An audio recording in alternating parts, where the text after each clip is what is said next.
Bon, alors salut à tous déjà, et vu que pas mal de gens m'ont parlé de direction de modèle, qu'ils avaient des difficultés avec ça, donc on va aborder ce sujet dans cette vidéo. Principalement, le premier problème qu'il y avait de la direction de modèle, c'est au tout départ. C'est savoir en fait les tenues que tu vas vouloir qu'elles portent, savoir tout ça, ça va être souvent un vrai problème.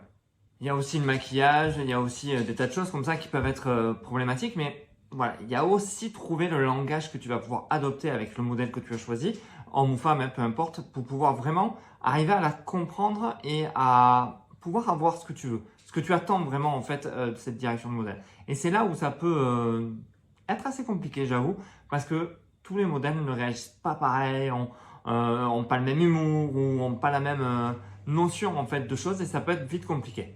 Pour les tenues, vraiment, sois très clair avec le modèle dès le départ pour qu'elle sache où elle va ou qu'il sache où il aille, que ça soit vraiment, voilà, pas un doute, pas oui, peut-être, non, tu es clair et net, c'est un oui, c'est un non, mais au moins c'est parfait. Pareil pour le maquillage, si tu peux le faire, ok, si elle sait le faire, ok. Si par contre, t'as pas essayé de trouver une make-up artiste, il y a plein de make-up artistes, si t'as pas de budget, qui veulent démarrer, donc tu vas trouver forcément quelqu'un qui va pouvoir t'aider et surtout, c'est essentiel. Après, sur le choix du modèle, je vais te conseiller, par logique, de prendre un modèle qui a un peu d'expérience si toi, tu n'en as pas. Elle va pouvoir faire dans une bienveillance, arriver à t'aider, arriver à vous guider. Donc, vous allez arriver à faire quelque chose tous les deux beaucoup plus facilement que si tu prends un modèle qui est débutant et qui toi-même, tu n'as pas d'expérience. Alors, si tu as de l'expérience, ça peut aller. Tu vas peut-être trouver des moments et des choses pour pouvoir débloquer le modèle, l'amener à ce que tu veux. Mais techniquement, moi, j'ai tendance à conseiller de prendre des modèles qui sont moins débutants, en fait, qui ont déjà 3-4 shootings à leur actif pour justement que ça soit plus facile pour toi et que tu puisses avancer beaucoup plus rapidement et surtout avoir de vrais résultats. Une chose aussi qu'on ne dit peut-être pas souvent, c'est savoir dire non au modèle. Si ça va pas, si c'est pas un bon modèle, si ça matche pas entre vous, dire non, il faut savoir le faire parce que tu vas éviter de perdre du temps, tu vas éviter de lui faire perdre du temps et éviter surtout que ton résultat soit catastrophique. Si tu veux du bon résultat, il faut aussi savoir dire non.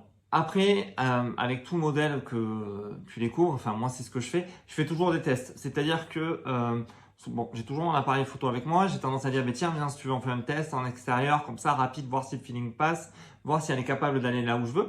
J'ai jamais fait de shooting avec un modèle sans avoir fait un test avant. Juste, ça prend 10 minutes, ça prend 20 minutes, peu importe. Mais c'est surtout que là, tu vois si ça va matcher ou pas, tu vas avoir un peu plus d'informations sur le modèle. Donc, si tu veux vraiment améliorer ta direction de modèle, vraiment passe par cette petite phase de test. Après, si tu veux avoir de résultats, évite de travailler en statique. Je vais avoir tendance à te dire, si tu peux commencer à donner du mouvement, à faire quelque chose avec le modèle, ça ira beaucoup plus vite pour toi. Pourquoi? Parce qu'en fait, le modèle, elle sera naturelle quand tu vas avoir réussi à créer une certaine ambiance, que tu vas lui avoir permis d'être libre et de pouvoir se déplacer dans un environnement de manière facile. Si tu passes trop de temps en fait sur une chaise, sur un tabouret, que c'est rigide, à la finalité, le modèle risque voilà, d'être un peu figé, ça risque d'être moins dynamique et donc moins les résultats photographiques seront bons parce que les poses seront assez vite figées, non naturelles. Et moi, je sais que voilà, j'ai toujours tendance à faire bouger le modèle. Ça permet vraiment de fluidifier tout ça. Et sortir, si vous travaillez en studio, sortez, essayez de la lumière naturelle, essayez d'aller travailler en extérieur, ça peut vraiment être positif. Plus vous allez rester figé dans un environnement que vous maîtrisez, plus ça va être ok, mais ça va être aussi au détriment du modèle. Si le modèle a besoin, en fait, à un moment donné, de bouger, moi j'ai tendance à marcher des fois avec le modèle, moi en arrière, tout ça, ça permet vraiment de donner un temps au modèle où elle peut être libre, en fait, où elle oublie qu'elle est dans une séance photo et où elle passe du côté je suis le modèle, il faut que je sois belle, il faut que je sois bien, il faut que je sois à l'aise, à un modèle où, ok, voilà, je suis naturel, je suis spontané, tout va bien. Et ça, à un moment donné, ça devient une clé. Après, la chose importante, le choix des photos. Franchement, conseil, choisir un minimum de photos, mais celles qui sont pas bonnes, mais excellentes, voire extraordinaires. Pourquoi? Parce qu'en fait, ça va te permettre de te concentrer en fait sur ces photos-là, pas sur le reste.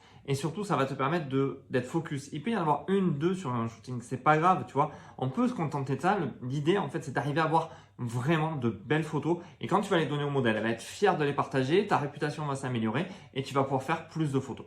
Et un dernier sujet, le modèle n'est pas roi ou reine dans une séance photo, même si c'est une collaboration, parce qu'en fait, tu ne dois pas lui donner toutes les photos si elle les veut, tu dois lui donner que ce que toi tu choisis. Parce qu'en fait, c'est ton travail à un moment donné qui va être mis sur la table, et je trouve que ça peut être voilà, un peu compliqué, voilà, si elle présente un travail qui ne te satisfait pas, bah, tu vas passer pour quoi? Tu vois, pour moi, là, il y a quelque chose qui n'est pas OK. Donc, vraiment, se limiter aux photos qui nous plaisent. Donc, voilà, c'était mon petit retour sur la direction de modèle, puisqu'il y a beaucoup de gens qui m'ont posé des questions là-dessus, entre les emails et tout. En fait, les emails, les posts Facebook, tout, je suis partout. Donc, voilà, donc c'était ma réponse. Si vous voulez, en fait, qu'on regarde ensemble vos photos, j'ai créé Analyse Photo. Alors, dans la bio, il y a le lien. On va pouvoir échanger sur tes photos. C'est un rendez-vous, toi et moi, en one-to-one, sur Zoom, en visio, en fait, où on va pouvoir échanger sur 4-5 de tes photos et justement, là, avoir de vrais retours sur ton travail. Et c'est ça que je trouve assez intéressant dans l'analyse photo. Donc, si ça t'intéresse, tu as le lien dans la bio. Sur ce, je te laisse et je te dis à bientôt.